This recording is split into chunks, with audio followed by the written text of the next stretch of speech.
Hello and good morning, folks. Welcome to Almus Market Mornings with me, Shikhar Garg, your host.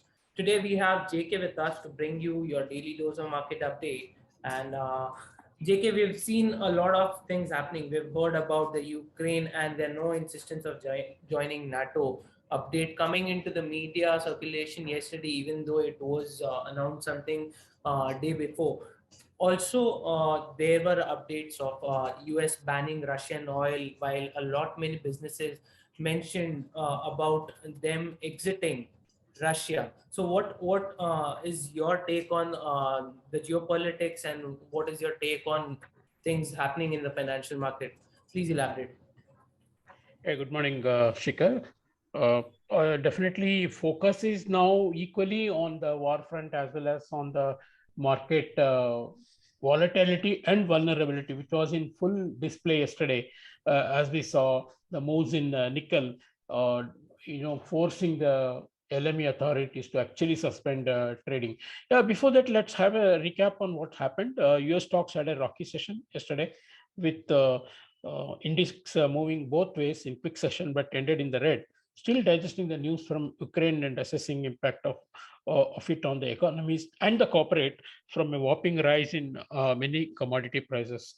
Biden announced ban on Russian oil and energy imports, underscoring the strong bipartisan support for such a move. But stocks did not react too much, nor did the oil react much because it was well anticipated. Stocks are actually fallen to some attractive levels, but investors still not ready to commit themselves afresh. Even a reported Ukraine announcement that they would no longer insist on NATO membership did not help the market make any meaningful rally.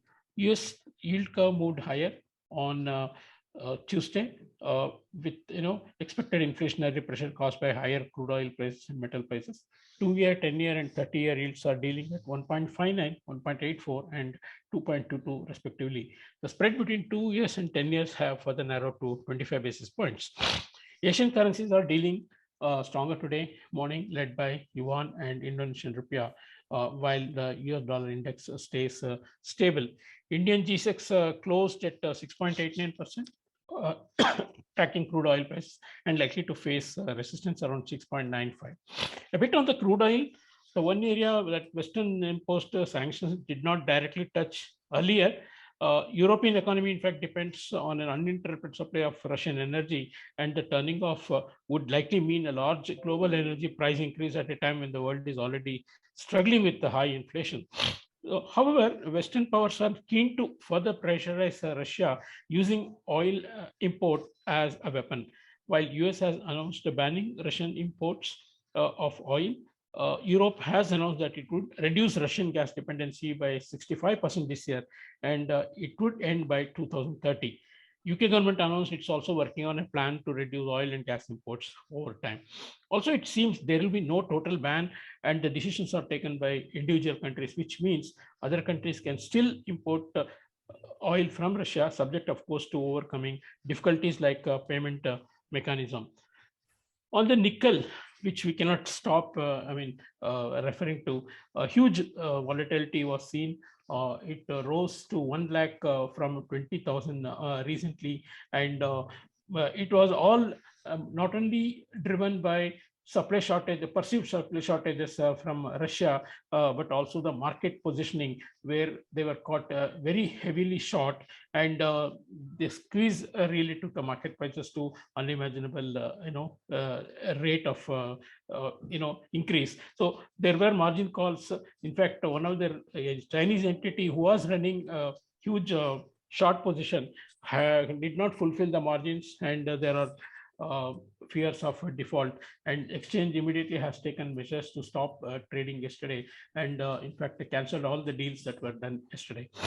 Gold had a phenomenal move in tandem with the safe haven approach, overall commodity rally, and increasing concerns about economies getting to a slowdown phase. The yellow metal tested the previous all-time high near 2070, but has since been consolidating.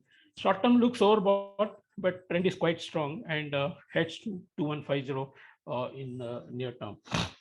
Dollar is unable to gain much against other currencies, even with the euro finding good support ahead of 1.08, possibly with market lightening up positions before ECB meeting tomorrow.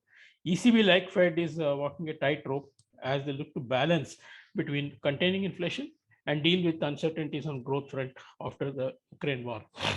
On the domestic front, RBI, contrary to doubts in the market participants, has completed the sell by swap announced by them earlier, accepting bids for $5.135 billion, with the bid cover ratio coming at 2.771. In fact, this would amount to withdrawal of rupee liquidity to the tune of around 39,000 crores from the system. The cutoff premium was 6.56 rupees, roughly 4.25%, which is higher than the market current level of 6.43.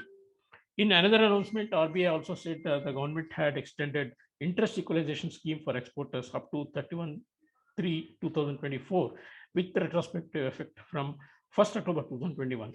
Though the rate of subvention is now fixed lower at 3% versus 5% earlier. This ensures that the export sector continues to enjoy cheaper financing, and it should boost their overall performance. Rupee was relatively less volatile yesterday, but its weakness has been contained at 77 by RBI selling, whereas demand remains strong on dips, particularly from FIS, who continue to sell hefty amounts from the Indian markets. Overall, unease prevails in the markets, Shikhar.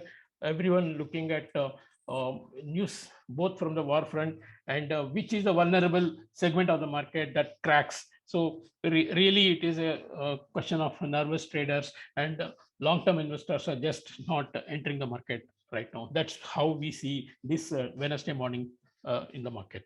Thank you. Okay, JK, I have been seeing that, and I would actually like to mention it was actually a roller coaster ride yesterday, wherein we saw the equities and other markets rally for a very small bit on the higher side and then come back again. On the other thing, listeners, I also highlight again that one of the most awaited circulars was released again yesterday for the exporters. The interest equalization scheme was extended, and it was extended with retrospective effect. Just reiterating again, the interest rates are lower, but we are good to go with interest equalization schemes as the government released the circular yesterday. For any more details, anything you want to know, feel free to reach out to us. Till then, goodbye, keep managing your risk and take care. Thank you.